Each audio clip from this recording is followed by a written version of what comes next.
महाभारत युद्ध मूलतः किस कारण हुआ ये बताना बहुत ही मुश्किल है, लेकिन यह आम धारणा है कि जर जोरू और जमीन के लिए ही युद्ध होते रहे हैं।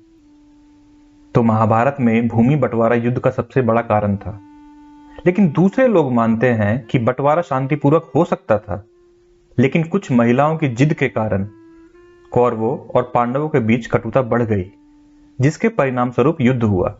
तो आइए जानते हैं कि वो कौन महिलाएं थीं और कैसे उनके कारण महाभारत का युद्ध हुआ। तो पहली महिला है सत्यवती।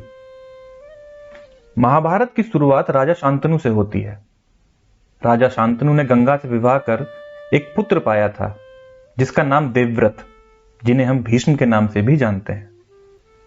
गंगा के चले जाने के बाद शांतनु ने एक निषाद कन्या सत्यवती से विवाह कर लिया। सत्यवती ने विवाह की शर्त यह रखी कि उसका पुत्र ही राज्य का उत्तराधिकारी होगा। यह बात सुनकर शांतनु महल लौट आए और उदास रहने लगे। जब भीष्म को यह बात पता चली तो उन्होंने अपने पिता के खातिर सत्यवती को वचन दिया कि मैं आजीवन ब्रह्मचर्य का पालन करूंगा और आपका पुत्र ही राज्य का उत्तराधिकारी होगा। सत्यवती ही एक प्रमुख कारण थी जिसके चलते हस्तिनापुर की गद्दी में कुरु वंश का नाश हो गया। यदि भीष्म सौगंध नहीं खाते तो वेदव्यास के 3 पुत्र पांडु, धृतराष्ट्र और विदुर हस्तिनापुर के शासक नहीं होते, या ये कहें कि उनका जन्म ही नहीं होता। तब इतिहास ही कुछ और होता। धृतराष्ट्र और पांडु की माताएं अंबिका और अंबालिका काशी नरेंद्र की पुत्रियां थीं। धृतराष्ट्र की पत्नी गांधारी और पांडु की पत्नी कुंती का जीवन बहुत ही संघर्षों से भरा रहा। लेकिन इन सबसे पहले अंबिका और अंबालिका के पति विचित्रवीर्य की माता सत्यवती का ही राजपाट और महल में अधिक दखल था। वही सारे फैसले लेती थीं और भीष्म को उनकी बातें सुननी पड़ती थीं। उनके जाने के बाद सत्ता का केंद्र बदल गया। दूसरी स्त्री यह है कुंती। भीष्म की प्रतिज्ञा के बाद कुरु वंश का इतिहास बदल गया। महाभारत के अनुसार पांडु अंबालिका और ऋषि वेदव्यास के पुत्र थे। वे पांडवों के धर्मपिता और धृतराष्ट्र के छोटे भाई थे। धृतराष्ट्र के अंधे होने के कारण पांडु को हस्तिनापुर का शासक बनाया गया। हुआ ये कि एक बार जब पांडु अपनी दोनों रानियों कुंती और माद्री के साथ आखेट कर रहे थे, तभी उन्होंने मृग होने के भ्रम के कारण बाण चला दिया। वो बाण एक ऋषि को जाकर लगा और उस समय वो ऋषि अपनी पत्नी के साथ सहवास कर रहे थे और उसी अवस्था में उन्हें बाण लग गया। इसीलिए उन्होंने पांडु को श्राप दिया कि जिस अवस्था में मेरी मृत्यु हो रही है, उसी प्रकार जब भी पांडु अपनी पत्नियों के साथ सहवासरत होंगे तो उनकी भी मृत्यु हो जाएगी। उस समय पांडु की कोई संतान नहीं थी। पांडु ने इस शाप के डर से अपनी पत्नी कुंती और माद्री से कभी सहवास नहीं किया। ऐसे में कुंती ने दुर्वासा से मिले वरदान का उपयोग किया। इस वरदान में कुंती किसी भी देवता का आवाहन करके उन्हें बुलाकर उनके साथ नियोग कर सकती थी। विवाह पूर्व उन्होंने सूर्यदेव का आवाहन भी किया था, जिसके चलते कर्ण का जन्म हुआ, लेकिन कुंती ने लोक लज्जा के कारण उसे नदी में बहा दिया। कुंती ने इस वरदान के बारे में पांडु को बताया और पांडु मान गए। तब कुंती ने एक एक कर कई देवताओं का आवाहन किया। इस प्रकार माद्री ने भी देवताओं का आवाहन किया। तब कुंती को 3 और माद्री को 2 पुत्र प्राप्त हुए, जिनमें युधिष्ठिर सबसे ज्येष्ठ थे। कुंती के अन्य पुत्र थे भीम और अर्जुन, और माद्री के पुत्र थे नकुल और सहदेव। कुंती ने धर्मराज, वायु एवं इंद्र का आवाहन किया था, तो माद्री ने अश्विन कुमारों का। पांडु और माद्री की मृत्यु के बाद कुंती ने अपने पुत्रों को राज्याधिकार दिलाने के लिए हस्तिनापुर का रुख किया। हस्तिनापुर में रहने वाले ऋषि मुनि सभी पांडवों को राजा पांडु का ही पुत्र मानते थे, तो वो सभी मिलकर पांडवों को राजमहल छोड़कर आ गए। और कुंती के कहने पर सभी ने पांडवों को पांडु का पुत्र मान भी लिया और उनका स्वागत किया। राजमहल में कुंती का सामना गांधारी से भी हुआ और कुंती और गांधारी अपने अपने पुत्रों को राज्य का पूर्ण अधिकार दिलाने के लिए अप्रत्यक्ष रूप से जंग में शामिल हो गई और इस जंग का परिणाम हुआ महाभारत का युद्ध। और यहां पे कहानी आती है तीसरी महिला पर, गांधारी। धृतराष्ट्र को आंखों से ही नहीं, मन से भी अंधों की भांति व्यवहार करते थे, इसलिए गांधारी और शकुनी को अप्रत्यक्ष रूप से सत्ता संभालनी पड़ी। गांधारी को यह चिंता सताने लगी कि कहीं कुंती के पुत्र सिंहासन रूढ़ ना हो जाएं। ऐसे में शकुनी ने दुर्योधन के भीतर बाल्यकाल से ही पांडवों के प्रति घृणा का भाव भर दिया। गांधारी और धृतराष्ट्र ने कभी भी यह स्वीकार नहीं किया कि पांडवों को 5 गांव देकर युद्ध को टाला जाए। उन्होंने इस प्रस्ताव को खारिज कर दिया। और यहां पे कहानी आती है चौथी महिला की, द्रौपदी। पांडवों की पत्नी द्रौपदी को इस युद्ध का सबसे बड़ा कारण माना जाता है और शायद है भी। जो अपमान द्रौपदी ने दुर्योधन का किया, उससे एक रूपरेखा तैयार हो गई इस युद्ध की।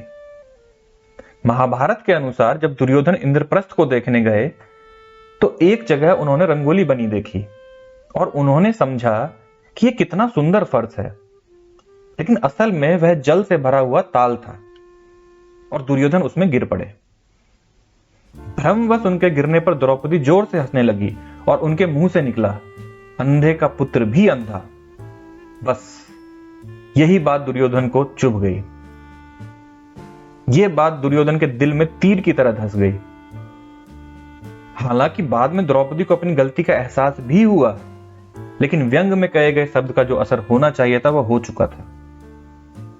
दुर्योधन ने अपने इस अपमान का बदला लेने की ठान ली और शकुनी ने इस अपमान का बदला लेने के लिए तरकीब भी बताई। उन्होंने दुर्योधन से कहा कि पांडवों को धूत क्रीड़ा, जिसे जुआ भी कहते हैं, खेलने का आमंत्रण दिया जाए। उन्होंने कहा कि राज्य बंटवारे का निर्णय भी इसी खेल के माध्यम से हम कर लेंगे। जुआ ना खेला गया होता तो युद्ध शायद ना होता। पांडवों ने दुर्योधन के आमंत्रण को स्वीकार कर लिया। उन्होंने अपने भाग्य का निर्णय जुए के खेल पर छोड़ दिया, लेकिन पांडव तो इस खेल में माहिर थे नहीं। फिर वो कैसे इस खेल को खेलने के लिए तैयार हो गए? उनका मानना था कि यह खेल भाग्य पर निर्भर है, ना कि चाल, छल और कपट पर। और भगवान श्री कृष्ण ने भी इस खेल का विरोध किया, लेकिन पांडव नहीं माने। श्री कृष्ण ने कहा कि मैं फिर से इस बुरे खेल में तुम्हारे साथ नहीं रहूंगा। और श्री कृष्ण ने गीता में यह कहा भी है कि सारे खेलों में सबसे बुरा खेल धूत क्रीड़ा यानी जुआ ही है। और पांडव खेल में एक के बाद एक राज्य हारते गए। फिर उन्होंने जो उनके पास वस्तुएं थी वो भी दांव पे लगा दी और उन्हें भी हारते गए। अंत में उन्होंने द्रौपदी को भी दांव पे लगा दिया। इससे अधार्मिक और कुछ नहीं हो सकता था। धर्मराज ने द्रौपदी को भी दांव पे लगा दिया जैसे कि वो कोई वस्तु हो। और बस यहीं से युद्ध की नींव रख दी गई। और द्रौपदी का चीरहरण होते हुए तो सबने देखा, लेकिन भगवान कृष्ण ने अंत में पहुंचकर द्रौपदी की लाज बचाई।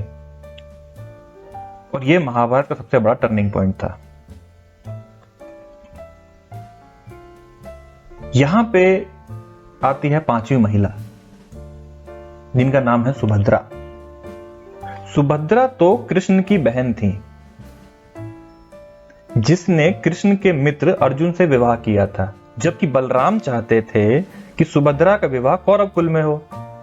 और बलराम के हट के चलते ही कृष्ण ने सुभद्रा का अर्जुन के हाथों अपहरण करा लिया और बाद में द्वारका में सुभद्रा के साथ अर्जुन का विवाह विधिपूर्ण संपन्न हुआ। विवाह के बाद वो 1 वर्ष तक द्वारका में ही रहे और शेष समय पुष्कर क्षेत्र में व्यतीत किया। 12 वर्ष पूरे होने पर वो सुभद्रा के साथ इंद्रप्रस्थ लौट आए। तो कौरवों का युद्ध करने का यह भी एक कारण हो सकता है। और छठी महिला यहां पे आती है लक्ष्मणा। श्री कृष्ण की 8 पत्नियों में एक थी जामवती। जामवती कृष्ण के पुत्र का नाम था साब, और साब का दिल दुर्योधन और भानुमति की पुत्री लक्ष्मणा पर आ गया था और वह एक दूसरे से प्रेम करने लगे। दुर्योधन के पुत्र का नाम था लक्ष्मण और पुत्री का नाम था लक्ष्मणा।